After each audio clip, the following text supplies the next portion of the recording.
Hello everyone, welcome back to my YouTube channel.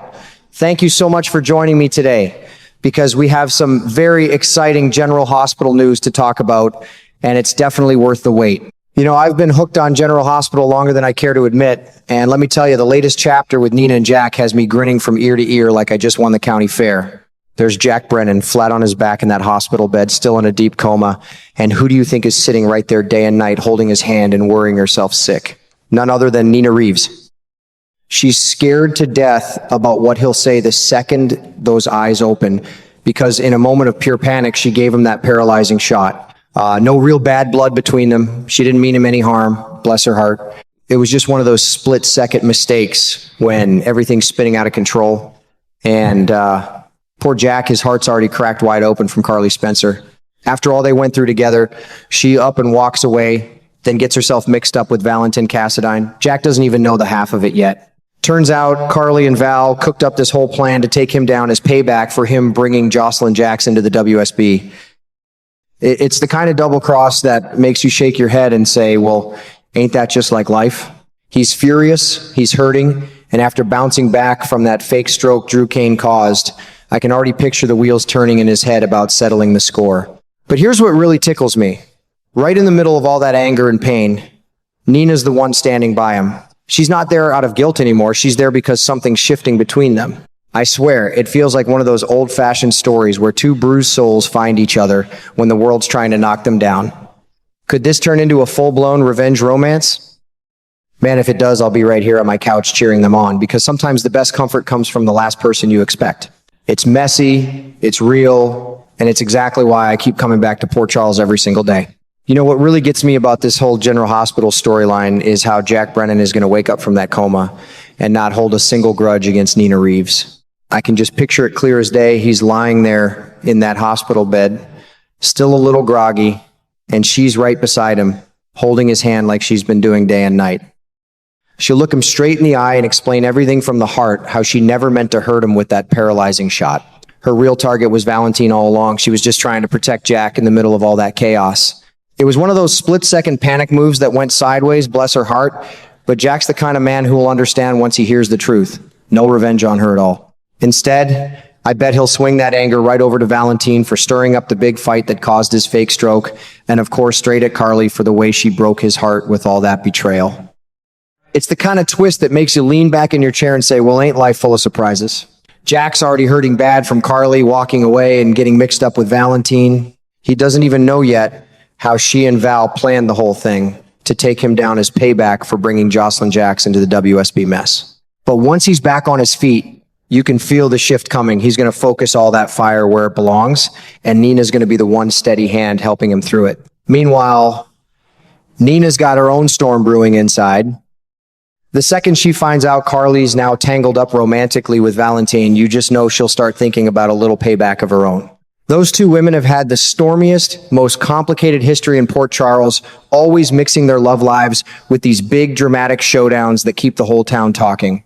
And here's the part that really makes me chuckle and shake my head. Nina ending up with Jack just feels completely right. Think about it. She's had her time with Drew Kane, Franco Baldwin, Jasper Jacks, and even Sonny Corinthos.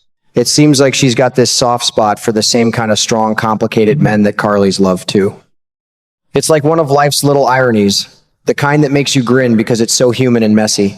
I can already see the two of them growing closer while Jack's stuck recovering in that hospital room. All those quiet hours together, sharing their hurts and their hopes, it's the kind of thing that slowly turns into something warm and real, like two bruised souls finding comfort when the world's been knocking them around.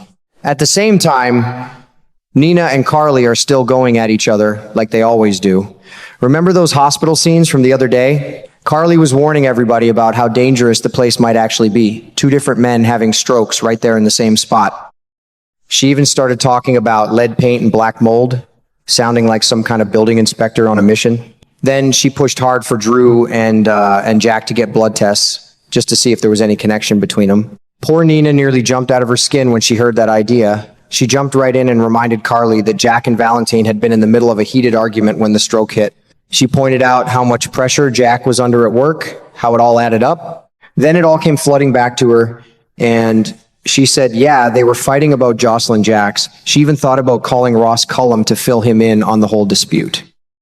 And right then, Carly dropped the news that she and Jack had already split up. It was like the air in the room got thick enough to cut with a knife. I tell you, watching these folks chase love and revenge all at the same time is what keeps me glued to the screen every afternoon. It's messy, it's real, and it feels just like everyday life, only with better hair, fancier clothes, and way more drama. Sometimes the best stories are the ones where people find each other in the middle of the storm, and right now Nina and Jack look like they might just be heading for something special. I'm right here cheering them on, because after all the heartbreak they've both been through, they deserve a little happiness. You know, I can already see Nina Reeves walking into that hospital room the minute Jack Brennan opens his eyes, if he does open them, that is. Lord willing, nobody like Cullum gets to him first. That man's been talking with Jen Sidwell about locking Jack up, and the thought of it just makes my stomach turn. But if Jack wakes up clean and clear, Nina's going to be right there, sitting by his bed like she has been all along. She'll look at him softly and say she heard about the breakup with Carly, offer her condolences like a true friend would. Jack might open up then, admit Carly stepped out on him and that the other man was Valentine. That's when it'll hit Nina hard. She'll finally know Carly's with Valentine now. And after everything Carly said about dating her ex, it's going to cut deep. Nina's going to be shocked to her core. After all, she was married to Valentine once, and they came so close to tying the knot again. They shared a deep, long love that still tugs at her heart no matter what's happened since. She won't like seeing him with her biggest enemy in Port Charles one bit. And Jack? Well, he and Valentine were thick as thieves for decades, started back in their WSB days, went through Pikeman together, the whole 9 yards. Now they're on opposite sides, and Carly's right in the middle. Jack loved that woman something fierce. He wanted to spend the rest of his life with her.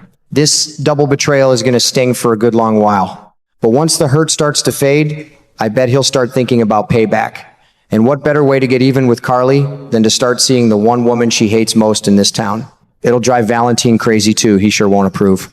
Nina and Jack as a couple, it just feels like the perfect revenge story after all the breakups they've both been through. Once Jack gets out of the hospital, long as nobody slips him any more drugs and Cullum keeps his hands to himself, Nina's going to start dropping by his place regular. She'll check on him, make sure he's healing right, and keep an eye out so he doesn't go after Willow. She's real protective of her daughter that way. The two of them will have plenty to talk about, especially since they're both dealing with the same mess involving Willow. Turns out that girl bribed Jack and blackmailed Nina. They've got that common ground pulling them closer, and I think it's going to feel natural, like two folks leaning on each other when life's been rough. I tell you, this storyline has me smiling and shaking my head at the same time. It's messy, it's full of old hurts and new chances, and it feels just like real life, only with bigger drama and folks who say what they mean. Nina and Jack finding comfort in one another after everything they've lost. That's the kind of twist that keeps an old fella like me tuning in every afternoon. They deserve a shot at something good, and I'm right here rooting for them with all my heart. Who knows? Maybe this is the start of something that'll surprise us all in the best way.